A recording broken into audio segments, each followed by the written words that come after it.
Qual é a diferença entre um jornalista e um poeta? Se você para e pensa, qual é a diferença? Vemos e escrevemos por ação. Digitar é assunto da nova geração. Os mesmos instrumentos de trabalho. Se você para e pensa, qual é a diferença? Falamos sobre tudo, tudo mesmo. Sobre a sociedade, a nação, sobre nós mesmos. Tempos bons, tempos esmos. Somos aves de rapina. Voamos acima da sociedade. Isso é verdade. Águia pode ser poeta, águia pode ser repórter. Se você para e pensa, qual é a diferença? Talvez nós nunca fomos diferentes entre o Mateus, fazedor de rimas e aspirante jornalista, para o poeta e letrista Águia Mendes.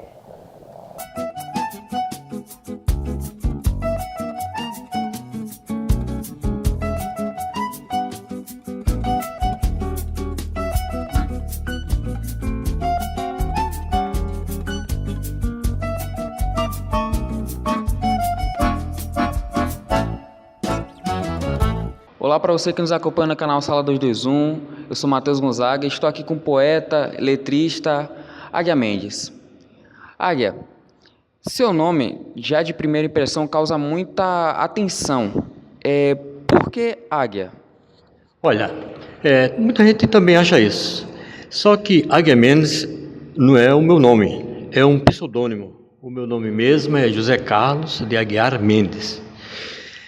Acontece que no Natal de 1974 eu recebi um cartão. Esse cartão era endereçado à família Águia Mendes. E ele foi postado por um grande amigo meu, chamado Paulo Hall, um grande amigo e compositor. Gostei do nome. Como eu estava procurando um nome que eu pudesse assinar meus textos, achei o Águia Mendes interessante e adotei desde então. E da onde nasceu esse gosto, essa veia pela poesia? Olha, eu diria que foi um incentivo do meu pai.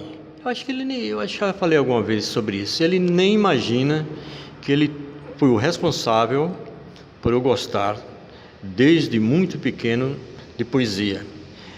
Por quê?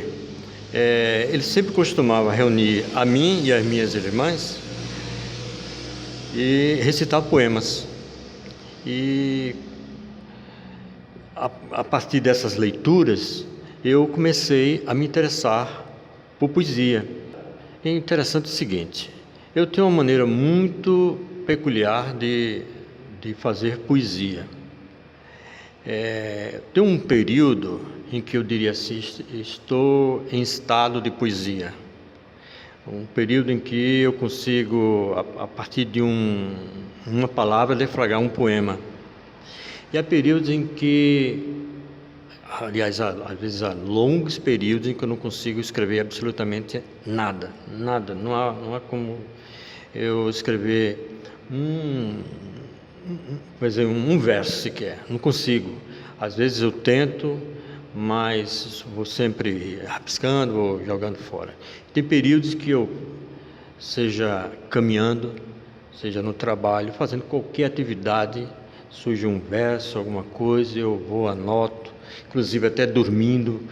Quantas e quantas vezes não acordei para anotar um verso, às vezes até um texto inteiro. Como é que você tem um tratamento com algo que você já julgou que estava ideal e agora você está olhando, você está retrabalhando? Como é que funciona isso para você? Quando eu era mais jovem, eu praticamente não retrabalhava meus textos. O que saía, eu dava como definitivo. Então, com a idade, com a maturidade, com as minhas leituras, eu percebi que não era bem assim. Os textos precisariam ser revistos, retrabalhados, engavetados. Então eu comecei a ser mais exigente em relação ao que escrevo. E apesar de toda essa exigência, às vezes quando eu vou reler alguns textos, eu acho que ele poderia ser melhor retrabalhado. Então hoje eu tenho muito mais cuidado em relação a isso. Eu só publico alguma coisa quando eu acho que já não há mais, esgotou todos os recursos. A gente também sabe que você escreve para crianças.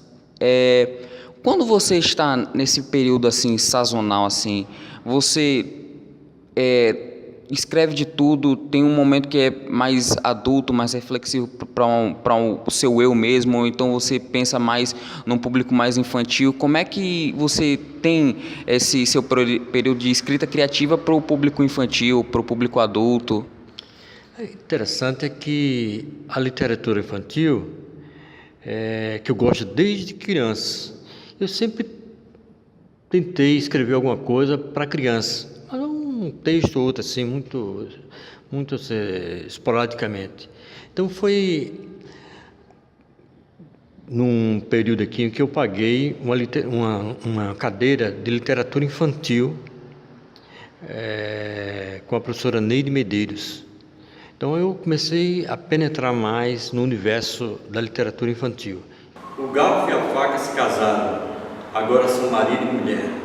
Quero ver quando brigarem, quem vai meter a colher. E foi a partir do curso que eu fazia de letras aqui na Universidade Federal da Paraíba, que eu passei a me interessar muito mais por literatura infantil. Agora, com a intenção de escrever um livro para a turma juvenil, infantil e juvenil. E em 1997, escrevi um livro chamado O Livro do Adivinhão, que é o meu primeiro trabalho destinado ao público infantil e juvenil. Trabalho de poesia.